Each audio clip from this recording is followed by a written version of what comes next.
Major Lyons, always good to have you. ISIL has had at least 2 weeks to harden its positions, knowing these airstrikes were coming. But are they any match against U.S. Tomahawk missiles? No, they're not. I mean, when you bring the strategic weapons to the theater like we've done, they cause a higher level of destruction than what previous they've seen before, even inside of Iraq. They went after likely buildings, taking them down.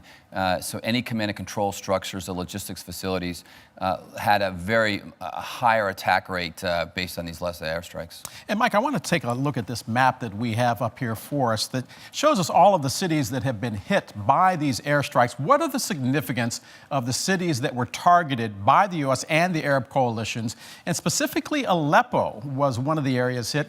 That was an area that was hit for multiple reasons, correct? Yeah, that was where that Khorasan group is, and that's the U.S. only struck there.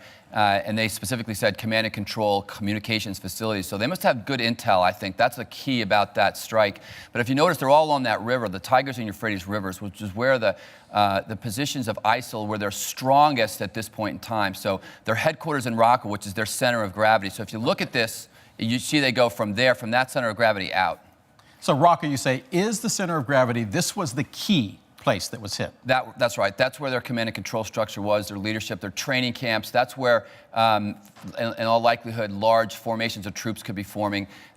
They've brought vehicles now from what they've captured. They've captured hundreds of tanks on Iraq, and they've moved them over into Syria. So likely they were targets. And in most cases, good intelligence was able to fix on those targets. Now, the president is expected to speak at about 10 o'clock this morning. Would you expect him to describe in more detail how successful the overnight mission was as far as targets hit, fighters killed? I think he will. I think he'll be specific, but I also think this will be an opportunity to bring the coalition out front. The fact that you had other Arab nations involved is very important here.